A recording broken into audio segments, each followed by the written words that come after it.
जैसे हाँ स्पाइडरमैन हो गया, जैसे बैटमैन हो गया, कॉमिक्स हो गए, उसमें साइंस की ठीक है भरमार मिलेगी, सब चीज मिलेगी, न्यूयॉर्क शहर मिल जाएगा, उन उन जगहों के ठीक नाम है तक मिल जाएंगे। लेकिन ठीक है। जब तो तक अब हाँ उनका मेरा सुनिए। उत्खनन प्रमाण नहीं मिल जाता, हम हाँ वेरीफाई नहीं जी कर लेते, हम नहीं मान सकते ना कि वो सही है। ठीक है ठीक है। तो आप यही प्रॉब्लम है, आप उन ग्रंथों को देखिए जिसमें ना हिस्ट्री है ना कॉमिक है, और उनका रियल रियल रियल जो भाष्य है, क्योंकि बहुत लोग जब संस्कृत को समझ नहीं पाए, जैसा पाए वैसा लिख दिए उसका हिंदी। रियल भाष्य पढ़िए, उसमें कॉमिक हिस्ट्री ना हो उसको पढ़िए। किसने किया है रियल भाष्य? महाभारत का रियल मैंने भाष्य किसने किया? एक मिनट, महाभारत की बात नहीं कर रहा हूँ मैं, महिदास जी की एक बुक है ऐत्रेय ब्राह्मण ग्रंथ, उसका भाष्य मैंने पढ़ा, वेद विज्ञान आलोक। मुझे जहां तक लगता है कि कोई व्यक्ति इतना सटीक तरीके से तर्क भी नहीं दे सकता, ऊहा भी नहीं कर सकता है जो उन्होंने भाष्य किया है। उसको उसको जब आप उनने पूरा ये पढ़ेंगे, भाष्य उनने पहली बार किया है? 3200 पन्ने की बुक है उनने लगभग। पहली बार किया है? कब किया है, किस साल में किया है? महिदास ऐत्रेय ब्राह्मण का भाष्य वेद विज्ञान आलोक लगभग 6-7 साल हो गए, 6-7 5-6 साल हो साल हो गए? गए। और हाँ इससे 5-6 पहले साल हो उसका गए। भाष्य किसी ने नहीं किया था? उसका पहले किया था, बिल्कुल किया था लेकिन वो लोग समझ नहीं पाए थे। भैया, इतिहास लिख दिए थे पूरा। यही मैं बोल रहा हूँ कि जैसे इन महिदास ने अभी जो किया है ना, अभी 10 साल 20 साल बाद, 50-100 साल बाद एक नई ब्रांच आएगी और इनको इतिहास ठहरा देगी कि इनको समझ ही नहीं पाए, नहीं फिर नहीं नहीं संस्कृत नहीं का नहीं, एक आप अलग समझे मीनिंग नहीं, निकालेगी। को समझिए जी। आप हाँ जो लिख देंगे। वेदों का बता रहे हैं, वेदों का पहला हम्म, टीका किसने किया था, किस सदी में किया था? आपको ठीक है आइडिया है कुछ भी? थोड़ा सा भी आइडिया है भाई, कि देखिए वेदों को? देवनागरी की मिलती है, देवनागरी की पांडुलिपि मिलती है, देवनागरी की पांडुलिपि मिलती है, और मतलब उससे 1000 पुरानी साल भी के मिली अंदर है। की है। यूनेस्को नहीं, यूनेस्को में भी एक पड़ी हुई है जिसमें बताया गया है कि लगभग जैसा कि आपकी वीडियो में मैंने देखा था वैसा भी, और एक लोग के, मैंने यूनेस्को की वेबसाइट पे भी गया था, तो उसमें कंफर्म नहीं लिखा हुआ है कि एक जगह तो कंफर्म लिखे हैं, एक जगह फिर और पुराना भी बताया गया है कि और पुरानी हो सकती है, ऋग्वेद की एक पांडुलिपि है। जो वेद जो यूनेस्को को दी गई है, उसका जो साक्ष्य जी दिया गया है लिखित का, वो तो 1464 जी। एडी का है, 1464 एडी का। संभावना जताई हाँ जाती है कि ये पहले का होगा। अच्छा, एक चीज मुझको आप ये बताइए, हाँ जी, बताएं। जैसे कि मैं आज के समय पे किसी व्यक्ति का इतिहास लिखता हूँ तो क्या वो व्यक्ति आज का ही हुआ? सवाल ये मैं अपने है कि जब दादाजी के, आप एक किसी मिनट, का इतिहास लिखते हैं, मैं अपने दादाजी के बारे में आज लिखता हूँ तो क्या दादाजी आज पैदा हुए? बताते जाएं, पूरी बात कह लें। लॉजिकली ये है कि जरूर जब पहले रिटर्न नहीं था तो मौखिक चीजें चलती थी। नहीं, रिटर्न तो था। नहीं, देवनागरी लिपि की जो आप बात कह रहे हैं वो 1000 ईयर्स के अंदर आई है। और जो हम्म, हमारे यहाँ लिखावट चली है, आप देखिए फहियान को। फहियान यहाँ से बताता है कि वह कई कई हजारों लाखों पांडुलिपियां लेके गया था वहां पे चीन में, और वहां पे जी। ट्रांसलेशन मिली है। तो ये सारी हम्म, चीजें हमारे यहाँ लिखावट थी। दूसरी बात कि हमारे ठीक यहाँ है। शिलालेख मिल पेड़ रहे के हैं। छालों पे लिखते थे, पेड़ हाँ, के नहीं, छालों पे लिखते थे, शिलालेखों पे, पत्थरों पे लिखे हुए शिलालेख पत्थरों पे मिले हैं, लिखते थे, 35 से ठीक है। ज्यादा शिलालेख मिल चुके हैं सम्राट अशोक के। तो हमारे हम्म। यहाँ लिखावट तो थी, सही बात। लेकिन हम्म जो हम्म, अपने को इतना ज्ञान विज्ञान वाले बता रहे हैं, इतना प्रचारित कर रहे हैं, वह लोग ठीक एक है। शब्द भी नहीं लिखे हैं। ये कैसे वो आ सकता है कि मतलब कितना आश्चर्य पैदा करता है कि ये लोग बिल्कुल लिखना पढ़ना नहीं जानते थे, और लिखे भी कौन तब लोग? जो, कौन लोग? जो लोग दावा कर रहे हैं कि वो मुंह से बोलते हुए लेकर आए हैं, अच्छा।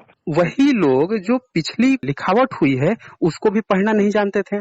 तो ये तो बहुत बड़ा अच्छा। घालमेल हो गया ना। और वो सभ्यता भी नहीं जानते, वो उन्हें नहीं पता था सिंधु सभ्यता घाटी के बारे में, उन्हें मौर्य काल के बारे में नहीं पता है, उन्हें उनकी किनको? शिलालेख, जो लोग दावा कर रहे हैं कि वो हजारों लाखों साल से ग्रंथ लेते आए हैं, उनको ठीक है। मैं बोल रहा हूँ। अब मैं इसका आपको मतलब बता दूं एक चीज। बताते जाएं, आप बताते जाएं। आप 500 प्लस बुक्स पढ़ेंगे, ग्रंथ, जैसे सुश्रुत संहिता, चरक संहिता, अगस्त संहिता, और ऐसे ऐसे जो लोगों की संहिताएं हैं, या जिनके जिनके अपने अपने जैसे भास्कराचार्य की बुक, आर्यभट्ट की बुक, फिर उसके बाद भोज, राजा भोज की संहिता, फिर ऐसे ऐसे जो पर्सन अपने अपने बुक्स जिनकी बताई जाती हैं, ठीक है। ये सब इधर ही तो लिखी गई है ना, पिछले 100-150 सालों के अंदर लिखी गई है। 150 सब 100-150 साल पहले ही लिखी गई हैं। हाँ हाँ, इधर ही लिखी गई है। मतलब उसे आपका आर्यभट्ट का जो लिखा गया है वो गलत है? आर्यभट्ट के बारे में जो भी चीज लिखा गया है सारा देवनागरी लिपि में लिखा गया है, जबकि गुप्त काल तो में वो गलत देवनागरी है। लिपि थी ही नहीं। और गुप्त काल की जो शिलालेख मिले हैं, उन शिलालेखों हम्म, को तो अंग्रेजों ने सबसे पहली बार 1818 में पढ़ा था। जो यहाँ रुद्र दमन का जो गिरनार का शिलालेख है, उससे पहले तो उनने पढ़ा ही जिसमें नहीं वो था। पाली भाषा लिखी हुई है ना, पाली अशोकाश्रम पे भाषा पाली नहीं भाषा लिखी लिखी हुई हुई है, उसको बताया है। जी जाता है कि वो संस्कृत में लिखी हुई है, लेकिन ब्राह्मी लिपि में लिखी गई है। ठीक है। उसको भी अंग्रेज ने पढ़ा 1818 में पहली बार। तो ये ब्राह्मी कैसे हम लिपि में लिखी हाँ गई है, हाँ तो जी हाँ ब्राह्मी जी। लिपि को जरूरी नहीं है, ये नहीं कह सकते आपकी डिकोड की गई देवनागरी लिपि में। जब जी। 1818 से पहले वो अपने ही जिसको बता रहे हैं कि ये हमारे गुप्त काल हमारा था, हमारे ये राजा थे वो राजा थे, वो सबकी बता रहे हैं, उनकी लिखी हुई लिपि को नहीं जानते हैं। आया आप एक मिनट। कालिदास, आप आर्यभट्ट को बताएंगे तो आर्यभट्ट किस लिपि में लिखते थे? सवाल तो ये खड़ा होता है ना। जब आप उनकी ठीक है। बातों को जानते हैं, उनकी एक्यूरेट एक एक बातों को आप लिख रहे हैं, इसका मतलब कि आप उनकी एक एक बातों को जानते हैं। कहीं पे लिखा हुआ आपको ठीक है, मिला है, सही बात कहाँ है, से मिला है सही आपको? बात है, आप ये बताता हूँ कहते हैं जी। कि वो भी मौखिक रूप से लेकर आए हैं, तो आप मुझे ठीक एक है। उदाहरण दे दीजिए कि कौन सा बंदा है जो चारों वेदों को, सारे उपनिषद को, सारे ये जितने भी ग्रंथ है, ब्राह्मण ग्रंथ जितने हैं, सबको मौखिक रूप से इतने सालों से ढोते आया हो। आप उदाहरण दे दीजिए मुझे। एक चीज तो जैसा कि आपने कहा कि आज जो संस्कृति मिलती है वो अशोका स्तंभ में लिखी संस्कृति को नहीं जान रहे हैं, ठीक है। वो तो उनकी ठीक है। गदा प्रचारित कर दिए, भीम की गदा और युधिष्ठिर का वनवास तक बता दिए उनके हाँ, वो तो है। स्तंभों को। लॉजिकली जैसे देखा जाए तो जाहिर सी बात है कि जिस हिसाब से अभी विज्ञान चल रहा है, वर्ल्ड वॉर की स्थिति है, देश विदेश जो कुछ भी है, ये पूरा वर्ल्ड इस हिसाब से कभी भी खत्म भी हो सकता है, कोई आपदा आ जाए। जरूरी नहीं है इतनी पॉपुलेशन पहले रही हो, कम पॉपुलेशन रही थी। हर अलग अलग जगह की अलग अलग सभ्यता रहती है। आज संस्कृति सभ्यता है, आज ये खत्म हो जाती है, कल फिर दूसरी सभ्यता आती है, ठीक है। उसकी दूसरी भाषा रहती है, उसका दूसरा कुछ रहता है, वो उस भाषा को समझती है, अपने भाषा में डिकोड करके लिखती है, फिर ये सभ्यता खत्म होती है। तो सबसे प्राचीन सभ्यता का तो डिकोड जो है वो तो मिल गया, लेकिन उसकी मेन चीज नहीं मिल पाई। आज हिंदी मिल जाएगी आपको, किसी मान लीजिए महाभारत की हिंदी बुक रह गई, बाकी सब खत्म हो जाता है, कहीं से मिल जाती है। तो संस्कृति भाषा को जिसने डिकोड किया वो तो नहीं रहा, अब अगली भाषा कोई आएगी वो हिंदी को समझने का प्रयास कर रही है, और फिर संस्कृत भी उसको मिल जाए तो वो तो कंफ्यूज में हो जाएगी।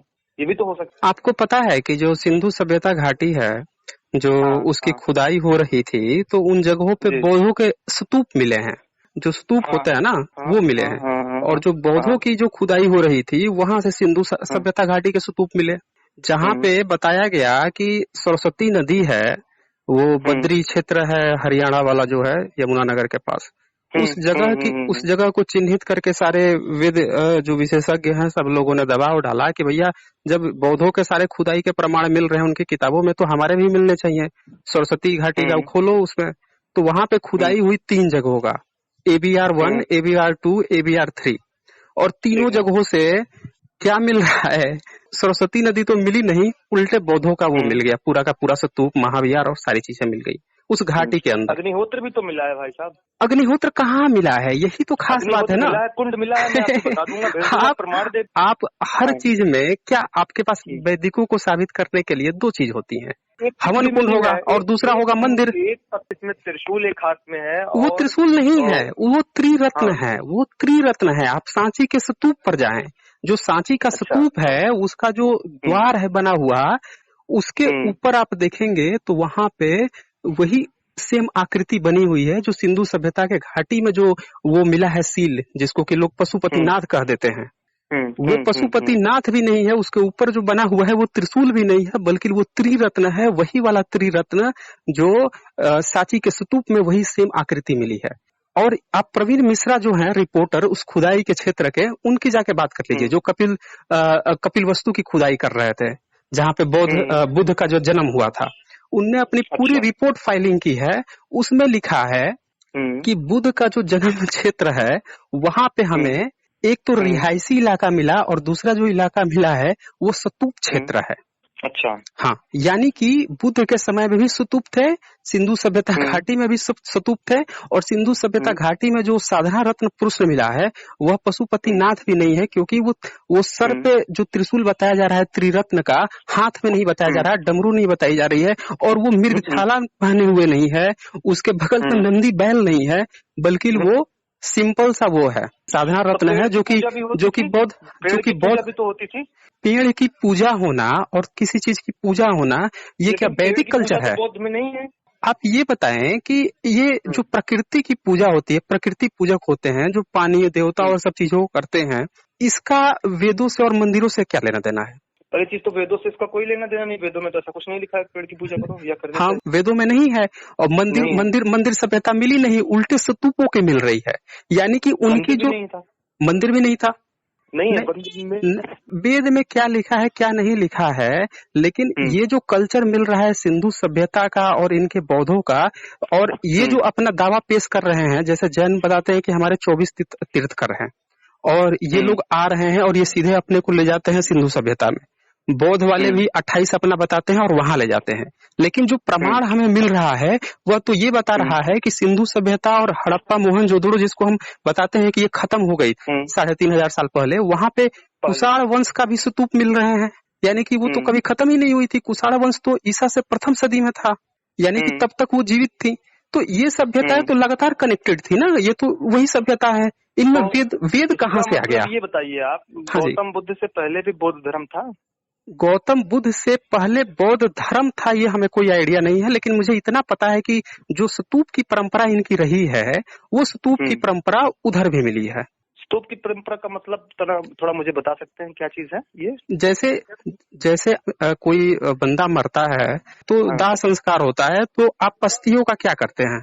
अभी तो गंगा में लोग विसर्जित कर देते हैं। लेकिन जो बौद्धों की परंपरा रही है वो क्या करते थे कि ये मरने के बाद से उसको विसर्जित करने की बजाय रखते थे एक स्थान पर और उसके ऊपर स्तूप बना देते थे। वो स्तूप गोलाकार भी हो सकता था और त्रिकोणाकार भी हो सकता था, पिरामिड विरामिड टाइप का भी हो सकता था, जैसे छठ का बनाते हैं सब छोटे छोटे, उस तरह का भी हो सकता था। और यही कारण है कि बुद्ध का अभी तक हड्डी सुरक्षित मिला है, दिल्ली के उद्योग भवन में रखा हुआ है, उनकी पूरी हड्डियों का। एक 20 सेकंड मेरी बात सुनिएगा। तो स्तूप मिला जिसमें पंच तत्व में जो लीन हो जाती हैं राखियां, उनको विसर्जित न करके गाड़ दिया जाता है, ठीक? उसके ऊपर स्तूप बनाया जाता है, जो कि अभी मिल रहा है। हाँ, जो कि मिल रहा है। तो इन सभ्यताओं के बारे में बौद्ध धर्म में लिखा है कि ऐसे करना चाहिए। धर्म ग्रंथ जो है वो तो कुछ भी लिखेगा, वो तो बार बार लिखेगा, वो तो मिलावट भी कर देगा। जब राजा बदलेगा तो फिर उसमें और मिलावट करके कुछ आगे बढ़ा देगा। उसका तो हम कुछ कह ही नहीं सकते। हमें तो इस चीज से मतलब है कि उत्खनन के क्या प्रमाण मिल रहे हैं। तो खनन में जो मिला है वो बौद्ध धर्म में लिखा है ना, मेरा कहने का मतलब ये है। हाँ, वो स्तूप मिला है, जो स्तूप, हाँ स्तूप जो है वो इनकी परंपरा रही है। लेकिन गौतम बुद्ध से पहले तो बौद्ध धर्म था या नहीं, इसके प्रमाण नहीं मिलते हैं। ये कौन डिसाइड करेगा? नहीं मिलते ना, क्योंकि गौतम बुद्ध को भी तो ये मतलब ये कौन डिसाइड करेगा? जो उत्खनन आ रहा है अभी, उसमें ये बता रहे हैं कि वो सभ्यता को कैरी कर रहा है। ये नहीं हो रहा है कि अचानक से एक, जैसे मुस्लिम है वो अचानक से 10वीं 8वीं सदी में आते हैं और एक नई परंपरा शुरू कर देते हैं, दफनाना, वो एक मस्जिद बनाना, एक नई सभ्यता शुरू हो जाती है। जैसे वेद का हम लोग बताते हैं ना, लोग स्थापित करने की कोशिश करते हैं कि वेदिक आते हैं, अचानक से हवन कुंड आना शुरू हो जाता है, अचानक से ये होना शुरू हो जाता है वो। लेकिन इनमें तो बता रहा है कि जो वो सभ्यता है सिंधु सभ्यता, उसी को कैरी फॉरवर्ड कर रहे हैं। एक चीज है उसमें से हटा रहे हैं, बलि प्रथा को, क्योंकि आदिवासी वगैरह हैं जो हैं वो जानवरों को मार काट के खाते थे, उत्सव भी मनाते थे, उसको ये हटा रहे हैं। जैसे कि सिख धर्म में इसका उल्टा देखा गया है। इसमें जो है पहले लोग शाकाहारी थे, 10वीं गुरु से मांसाहारी हुए क्योंकि लड़ना था। हाँ, तो कुछ चीजें चेंज होती है, हम इनमें नहीं जाएंगे। हमारा ये क्वेश्चन है कि जो आप वेदों की बात बताएंगे या किसी भी चीज की बताएंगे, उसको आपको अस्तित्व भी देना पड़ेगा। जैसे अगर बुद्ध को आप स्थापित भी करते हैं कि चलो 2500 साल पहले थे, उनके पहले कोई भी रहे होंगे लेकिन वो थे, उनके सिद्धांत वहां से चल रहे हैं। उसी तरह वेदों का जब आप स्टार्ट करेंगे तो उनको भी आपको स्थापित करना होगा कि वह कौन बंदा वेद के ग्रंथों को लिखा, कौन स्थापित किया, कहाँ से शुरू हुआ, कैसे शुरू हुआ, कैसे उसने लिखा, कहाँ से ज्ञान प्राप्त हुई, कहाँ से क्या चीजें लेकर आया, क्या सोचा, क्या रिसर्च किया, ये चीज आपको देनी पड़ेंगी ना। तो एक चीज तो मैं ये कह रहा था, जैसे गौतम बुद्ध से जो प्रथा, जो धर्म शुरू हुआ, मानते तो यही है ना एक चीज की उन्होंने ये सिद्धांत। नहीं, वो लोग धर्म भी नहीं मानते ना, जो धर्म मानते ही नहीं है, कहाँ मानते हैं? धर्म एक ही होता है। वो अपने को सनातन कहते हैं, इस धर्मो सनातनो बोलते हैं, वो अपने को कहते हैं कि वो सनातन। अर्थ देखिए, वही मैंने आपसे कहा पहले, अलंकारिक मतलब सनातन का मतलब नहीं, वो क्या होता है, वो जब आप निकालेंगे तो एक पर्टिकुलर व्यक्ति को आप ये नहीं कहेंगे। वो तो गुण होता है ना, विशेषण हो गया, एडजेक्टिव हो गया। वो तो इस धर्मो सनातनो, देखिए सनातन कोई धर्म नहीं है, वो गुण है कि वो चला आ रहा है। तो वो इसलिए कहते हैं ना क्योंकि वो किसी चीज को कैरी फॉरवर्ड कर रहे हैं, वो किसी सभ्यता को कैरी फॉरवर्ड आगे बढ़ रहे हैं। लेकिन जब हाँ। ये कहते हैं आज के सनातनी, और जो कि देखा गया है कि महायान के टूटने के बाद ही ये लोग उसी में से निकल के तंत्रयान और वज्रयान मिलके आजकल अवलोकितेश्वर बुद्ध को ब्रह्मा विष्णु महेश बनाए पड़े हुए हैं, पूजा भी कर रहे हैं उसकी। ये तो गलत बात है। हाँ नहीं है, लेकिन ये लोग करते हैं ना। आप देख लीजिए बौद्ध, हाँ तो गलत करते हैं, तो यही मैं बोल रहा हूँ ना कि आपको इनकी सभ्यता जब स्टार्ट होती है तो एक एक लिंक जुड़ रहे हैं, आपको भी बताना पड़ेगा ना कि वेदों की शुरुआत कैसे हुई, किसने किया। आप इससे नहीं बच सकते कि कोई ईश्वर आके दे गया हो, तो इसकी दलील कौन देगा? जो कैरी फॉरवर्ड कर रहा है वो तक नहीं बता पा रहा है, तो फिर तो उसी तरह से बात हो गई जैसे सनातनी जो बताते हैं खुद को, वो लोग 50 कहानी बना दिए थे, ब्रह्मा के मुंह से हम जन्म लिए हैं, तुम पैर से जन्म लिए हो, तुम ये किए हो, गलत है। तो यही बोल रहा हूँ ना कि आप कैसे उसको डिसाइड करेंगे फिर? मेरी बात को आप एक चीज सुनिए, बताएं। आप यदि वेदों को मानते हैं, मैं आपकी बात नहीं कर रहा हूँ, कोई वेदों को मानता है तो उसको जो भी उसके साथ हो रहा है उसको पहले जाके वेदों से एनालाइज करना चाहिए कि क्या ये वेदों में है, क्या सच में मुंह से निकले थे, ब्रह्मा जी के मुंह से, पैर से, हाथ से, यहाँ से वहां से निकले थे। वेदों में जब किसी की हिस्ट्री नहीं लिखी हुई है, ठीक है, ये तो आर्य समाज के वेद अलग है ना, क्योंकि इनने अपना नया ट्रांसलेशन बना लिया है। महिदर, उवट और सायण वाले हैं जो पुराने वाले हैं, उनमें तो वही चीज चल रही है। देखिए श्रावण की जो बात आपने की, हाँ जी बताएं। मेरी बात को समझिएगा, श्रावण की जो बात आपने की, श्रावण ने मंत्रों को बचा के रखा, उसको लेकिन ट्रांसलेट नहीं कर पाए भैया वो। आप जब उसका ट्रांसलेशन पढ़ेंगे, एक एक वर्ड का जब आप मतलब देखेंगे तो आपको समझ में आएगा कि ब्रह्मा का मतलब होता है, ना कि किसी पर्टिकुलर पर्सन की बात है। आप एक बात बताइए मुझे कि आखिर ऐसी क्या जरूरत पड़ गई थी कि ये जो जबानी लेकर आ रहे थे उसको इनको लिखना पड़ गया? वही बीच में इतनी सभ्यता आई गई, सबने लिखा पढ़ा, लेकिन इनने कभी लिखा ही नहीं। और बहुत से ऐसे ब्राह्मण थे, शुरू हुई तब ऐसे बहुत से ब्राह्मण थे जो बौद्ध बन गए, और बौद्ध बन के उनने बौद्धों के लेख लिखे हैं, बहुत सारे लिखे हैं, लेकिन उनने अपने वेदों के कोई लेख नहीं लिखे। आप अश्वघोष को देख लीजिए, अश्वघोष को देख लीजिए, नागार्जुन को देख लीजिए, और भी है मुग्धलायन, बहुत सारे लोग हैं, मतलब खुद को उनकी वंशज ब्राह्मण बताती हैं। उस समय तो हालांकि जाति प्रथा नहीं थी, क्योंकि ये जितने भी बाहर के लोग आते थे वो बाहर के लोगों को जाति उस समय थी नहीं, वंश चलते थे, जातियां तो बाद में बनी है। भाई वर्ण व्यवस्था तो मेरे हिसाब किताब से इस तरह से थी कि जैसे कर्म वैसे आप जन्म से नहीं, कर्म तो से उसके भी तो प्रमाण नहीं मिले ना, वंश के भी, वर्ण व्यवस्था के भी प्रमाण नहीं मिले, क्योंकि बुद्ध के समय में एक सिंगल प्रमाण तक नहीं मिला कहीं पे कि वर्ण व्यवस्था हो। अगर आप बुद्ध से पहले वेद को ले जाते हैं तो, क्योंकि उस समय आपको दिखाना पड़ेगा ना कि हाँ एग्जिस्टिंग में था तो उसका विरोध किए। इनके भी किसी लेख में, अभिलेख में नहीं मिला। कहना चाहूंगा, बताएं। चीज मैं आपसे और कहना चाहूंगा, बताएं। जैसे बौद्ध जो है निकल के भारत से ही निकला है ना? हाँ भारत से निकला है और पूरी दुनिया में गया। एक चीज ये भी तो हो सकती है कि ये दुनिया भर में फैला, इस हिसाब से इसका अस्तित्व मिलने के चांसेस ज्यादा है, और कोई दुनिया भर में नहीं फैल पाया, उसके मिलने के अस्तित्व कम होते हैं, क्योंकि तिब्बत से मानते हैं इसको स्टार्ट।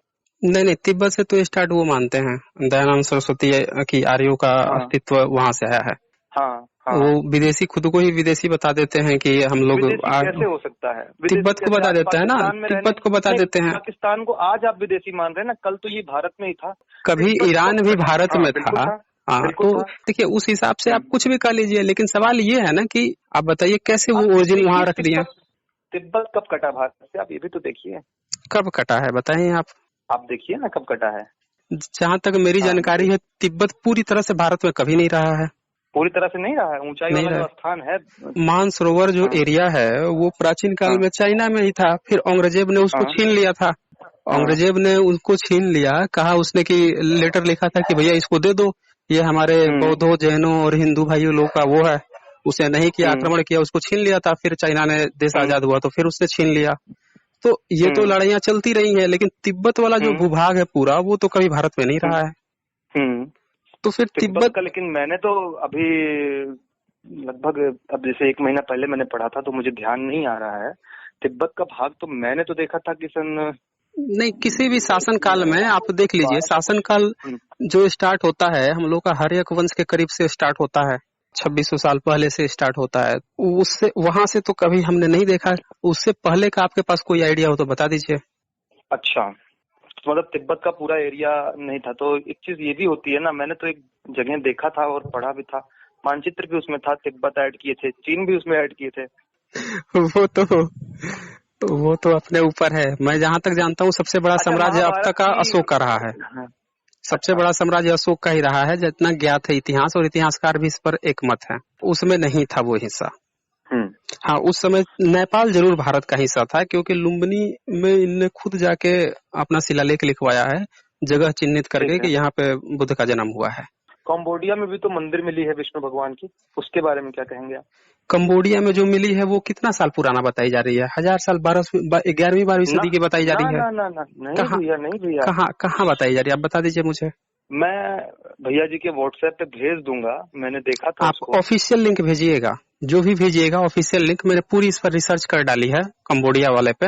इस पे बहुत लोगों का विवाद है। कुछ लोग कहते हैं बौद्ध मंदिर है, कुछ लोग कहते हैं विष्णु मंदिर है, कुछ लोग कहते हैं पहले बौद्ध था तो हिंदू बना दिए, कुछ लोग कहते हैं हिंदू था तो बौद्ध बना दिए। लेकिन ये पूरा का पूरा मंदिर सिस्टम ही बना है वो 10वीं सदी के बाद ही अस्तित्व में आया है, कोई सा भी मंदिर भारत का। Hello hello. हाँ, उनका मैं दोबारा जोड़ रहा हूँ। अच्छा अच्छा।